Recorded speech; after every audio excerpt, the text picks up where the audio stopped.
வணக்கம் நண்பர்களே, முக்கிய செய்திகளை இந்த பதிவில் பார்க்க போகிறோம். என்ன செய்தி? மதுரை மேற்கு தொகுதியுடைய அதிமுக வேட்பாளர் செல்லூர் ராஜு அவர்கள் அவர்களை ஆதரித்து அவருக்கு பரப்புரை மேற்கொள்வதற்காக அண்ணாமலை மதுரை மேற்கு போயிருந்தாரா, பரப்புரையும் மேற்கொண்டார். அப்போது அண்ணாமலையை பற்றி செல்லூர் ராஜு பேசின விஷயங்கள் தான் தமிழகம் முழுவதும் பேசுபொருளாக மாறி இருக்கு. செல்லூர் ராஜு என்ன தெரியுமா பேசியிருக்காரு? ஒரு விவசாய குடும்பத்தில் பிறந்து மிகப்பெரிய அளவுக்கு உயர முடியும் என்பதற்கு எடுத்துக்காட்டு அண்ணாமலை அவர்கள்.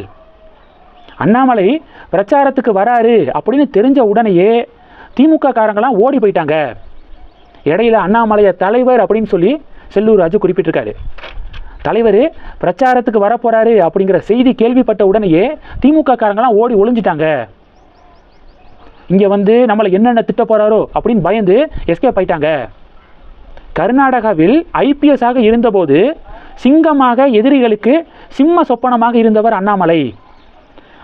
தேசியமும் தெய்வீகமும் எனது இரு கண்கள் அப்படின்னு வாழ்ந்த பசும்பொன் முத்துராமலிங்க தேவர் ஐயா அவர்களுடைய மறு வடிவமாக அண்ணாமலை இருக்காரு. இளம் புயல், இளம் சிங்கம் அப்படிங்கிற வார்த்தையெல்லாம் பயன்படுத்தியிருக்காரு செல்லூர் ராஜு அவர்கள், அதிமுகவுடைய முன்னாள் அமைச்சர்.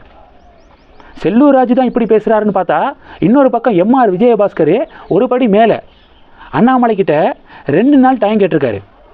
கரூரில் பரப்புரை மேற்கொள்ள 2 நாள் டைம் கேட்டிருக்காரு. அண்ணாமலை 1 நாள் தான் டைம் கொடுத்துருக்காரு. பரவாயில்ல, 1 நாள் வந்து அண்ணாமலை பேசினாலே போதும், மிகப்பெரிய எழுச்சி ஏற்படும் அப்படின்னு எம்ஆர் விஜயபாஸ்கர் பேட்டி கொடுக்குறாரு.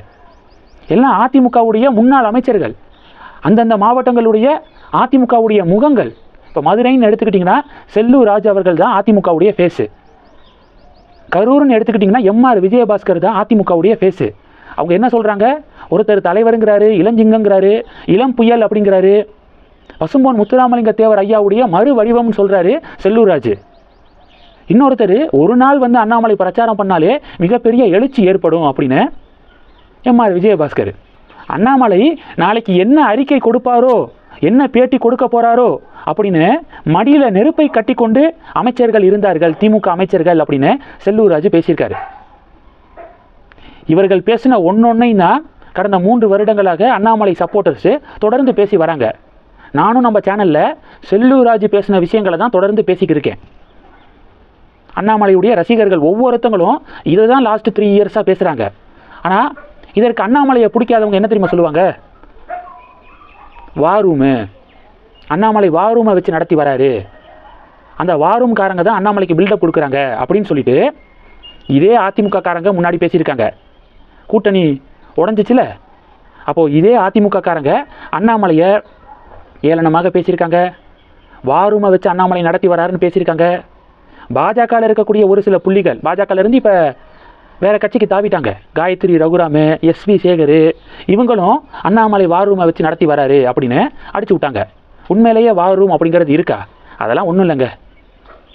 அண்ணாமலையை பிடிச்சி போய், அண்ணாமலையுடைய செயல்பாடுகள் பிடிச்சி போய் அண்ணாமலைக்கு தன்னெழுச்சியாக ஒரு பெரிய ஃபேன் ஃபாலோயிங் கூடுனுச்சு, மிகப்பெரிய ரசிகர் பட்டாளம் கூடுனுச்சு.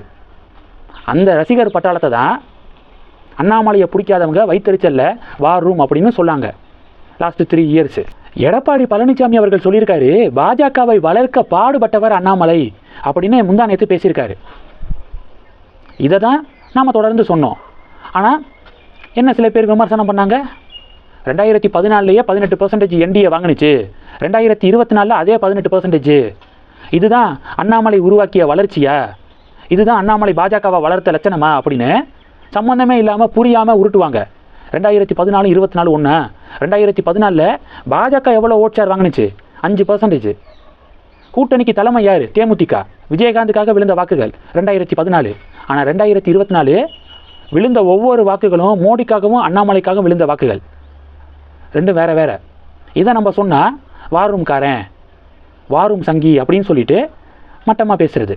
இன்றைக்கி பார்த்தீங்களா, 2 திராவிட கட்சிகளில் ஒன்றாக இருக்கக்கூடிய அதிமுகவுடைய தலைவர்களே அண்ணாமலையுடைய புகழ் பாட தொடங்கியிருக்காங்க.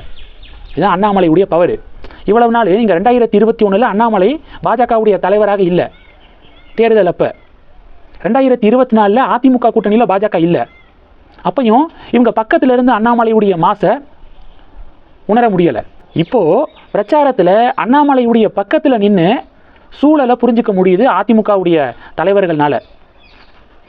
இளைஞர்களுடைய ஆதரவு, அண்ணாமலை வரதுக்கு முன்னாடி களம் எப்படி இருந்துச்சு, அண்ணாமலை பிரச்சாரத்துக்கு நம்ம வாகனத்தில் ஏறினதுக்கப்புறம் மக்களுடைய ரெஸ்பான்ஸ் எப்படி இருக்குது அப்படிங்கிற இந்த கம்பாரிசனை அதிமுக தலைவர்கள் இப்போது லைவில் உணர்றாங்க.